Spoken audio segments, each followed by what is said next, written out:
Hello, hello to my beautiful Scorpio. Scorpio, what's going on? It's Dr. Leona coming on in for your February predictions 2025. Thanks so much for joining me and for all your likes, shares, and subscribes.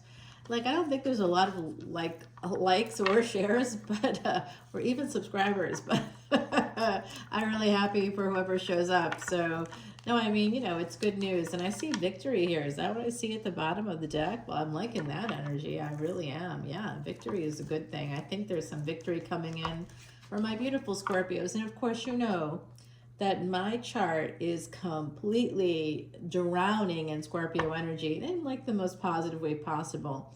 Scorpio is a water sign, yes, but it's a fixed water sign. So that means it's like this pond out here, this lake. This is a small lake. So it's like fixed, like it's not going anywhere. It is where it is. That's fixed water. That's a fixed water energy. It's the water in your bathtub. It's when you fill your sink with water. It's the water that's in the washing machine. It's fixed. It's not going anywhere. It's when you put water in a pot. That's fixed water. That's Scorpio energy. That's why you can boil the water, right? Water can get hot. That's the fire of water. That's that same kind of energy. It's the jetted whirlpool tubs, it's spas, it's that whole thing, that Scorpio energy. So there's some technology there, there's some research driven energies there. K2 is born in that 8th house, Venus born in that 8th house, guys. We have a lot of great energy when it comes to this sign of Scorpio. And I don't know what you have in Scorpio or how it manifests for you, but I'll tell you, for me, it's a real kicker. If you ever get a chance, there is this beautiful scorpion necklace that is a piece of artwork, and it's featured in one of the museums of modern art. Something that was developed in the Elsa Peretti created it in I think it was the 1970s, and it is gorgeous. And Tiffany's just created their own version of it. They got the rights to it. They created the original one in silver and in gold, and it's just exorbitantly expensive. And then they also created it in like a different version, more on like a chain, but I don't know how that's possible given how heavy it must be. But it is beautiful. If you are like me, like every planet, no matter what sign the planet's in, it's aspected by Scorpio or by Mars, the ruler of Scorpio. It's like, wow, I'm just completely in it. I'm completely in it. I'm all the way in Scorpio. It's like, and it really, oh, look at that. Oh, 8 of Cups, 2, 4 of Cups. So that 8 and 4 came out in Cancer's reading as well, and I think it came out in one of the fire signs also, guys. So check out some of the other placements you may have. Those may resonate for you. This is a little bit of a tricky energy for me. There's somebody that may be very sneaky with this 8-4 connected to this 8 and 4, 8 of Cups, 4 of Cups. 8 and 4 could be August 4th, it could be April 8th, and in 2024 that was the day of the big solar eclipse. We do have a big lunar eclipse coming up, guys, so be sure to check in at the VIP lounge. That's where you'll find all of my astronomy videos. I'm a Vedic astronomer. I keep saying astrology because it's sort of more common to this space, but I really am an astronomer, and that's like I use the Vedic principles, so I know the mythology surrounding the constellations and stuff, and can do charts. And anyway, come on in. If you come in as a VIP, by the way, right now, if you're going to come over and check out your extended, it's unlimited for all individual signs, so you can check out anybody's extended for any sign. You can see your Venus, your moon, their Venus, their moon, your ascendant, their ascendant.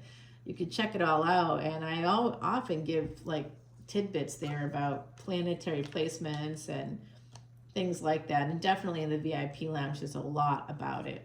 I'm doing something about that lunar eclipse coming up, guys. Definitely. The month of March has also a partial solar eclipse, so it's a month of March is like loaded. It's a heavy month full of cosmic energies. Saturn making a once in 30-year transit. Venus making a once every 2 years it goes retrograde. It's going to be retrograde the entire month of March. I just did a video about it. So March is going to be heavy, heavy energy. This is for February 2025, but it's leading us to that space. And I do see somebody here being really difficult. I don't know who this is for you, but someone here may have walked away. You may have walked away. I feel like someone's holding back on this relationship. because it's just not enough with the Five of Pentacles. There's some kind of a lack, and it could be a lack, like this could be a literal thing where somebody simply does not own a home or does not have a home. Like there could be someone in this collective right now that could actually be homeless. I was homeless. Hello, welcome to Scorpio energy. Scorpio energy resonates with the energy of Isis and Osiris. And of course, Isis, even though she was, became a god, a goddess, and was the queen, ruled Egypt with Osiris, even though those royal, sort of more noble and divine energies resonated from that person, they still had to hide out in the swamps. That's why it's Scorpio, fixed bodies of water near the river Nile, and like the little ponds and things, like the swampy areas around it, with her child, because she was being hunted by her husband's enemies. Her husband's cut up into literally a million pieces. Not a James Fry novel, by the way, which was a total farce and a lie. Yet somehow he's still publishing. But that wouldn't be the case for women. Just saying. Oh, and also he came up with a really interesting concept called Haunted Crew, and it's an animated series. I've seen it on Hulu, and it's surrounding New Orleans. I'm a New Orleans reader, and I have to watch it because it's adorable that way. But I'm mad that when I found out James Fry was connected to it, I was like, oh my God, no. That's Scorpio energy. Good things come, but there's something dark underneath it. There's some depth, psychology, research, things we can't quite understand, the occult, religion, the divine, all these energies kind of blend together in that 8th house. It is a Dushtana house, guys, ruled by Mars. Pluto is connected to it. So there's always going to be someone that, if you have a heavy Scorpio energy, there could be stalker energy surrounding you. If you're like me and you have the heavy Scorpio in your chart, you're going to have that. Definitely people obsessing about you, especially if they have Rahu over your Venus. If they have Rahu over your Venus, they're obsessing about you. If you have Rahu over their Mars or their Venus, same for them, over your Mars or your Venus, they're going to be obsessing about your body. If it's over your Mars, they'll be obsessing about how beautiful you are. They'll want to see you. It'll be a whole thing. If you have the Sun and Venus conjunct, the Venus and Ketu, that South Node, are born in the 8th house, just like us here are born in the 8th house, right? So we're connected always to Venus and Ketu energy. And if you happen to have Venus and Ketu in the 8th house, you know that whatever house that is, if it's not an Aries ascendant, it's not Scorpio, but whatever is in the 8th house, you know with that placement that you are deeply, deeply, deeply connected to primordial energies here on planet Earth. You've been here for a long ass time. 2nd and 8th house, whatever is in those, if you have Rahu and Ketu in the 2nd and 8th house, heed my words. You're going to meet people that have the placements in those same houses. If those houses are not Taurus and Scorpio, whatever your ascendant is, it doesn't matter. You'll see that they have the same placements in those same houses. If it's Capricorn and Cancer, if it's that 4th and 10th house energy in the 2nd and 8th house, whatever it might be, that's a Sagittarius ascendant example. We use it all the time. And that's your neighbor. But also you have Ophiuchus energy, 1129 to 1217, Ophiuchus energy. So come on into Patreon and check that out as well. I think I'm one of the only readers, because of my Scorpio placements. Sumerians absolutely counted Ophiuchus because it's the Gandanta, guys. It's the karmic knot between Scorpio and Sag. The sun doesn't transit it for 30 days, so it got left off of the Romanized calendars and the Romanized astrology. Romanized everything. They even Romanized Greek. They totally said, you know what, Greek, you came before Latin, but we're now going to make, when people say the Latin root is this, it's really the Greek root. You should be looking at the Greek root of that word. That came first. But anyway, here we go. I do see a partnership here. I think someone may have walked away or moved. Someone could have moved or gone on a trip. Okay, there's something here coming out about that. There just was like a lack of initiative here or something. There's just a general lack. someone, again, I am picking up on somebody that may not have a home. And I will tell you, I also was homeless at some point in my life, earlier in my life.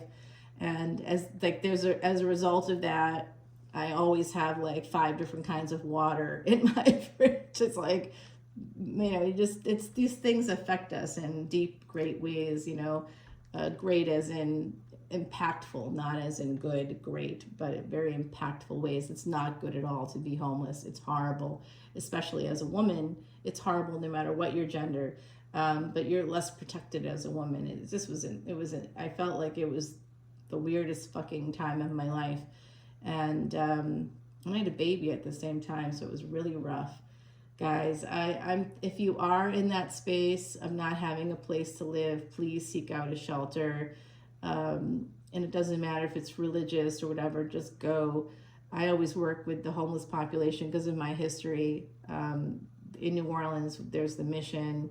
These organizations are not perfect, and that's why people like me are there to try to help with that. I proposed a cell phone initiative for all the homeless folks in the French Quarter, but the city doesn't want to do that. I think they should, because that's how people can get access to services. If you're homeless, you don't have a computer, you don't have electricity, but you don't need that if you have a phone, because almost any of the restaurants in, like, say, Jackson Square area alone, you can get free Wi-Fi just from being in that area. So, or you can go into a coffee house, or you can go somewhere. And literally, the folks that are your neighbors in the French Quarter there, we are going to buy you a cup of coffee. We know you, and we care about you. So we'll buy you a cup of coffee.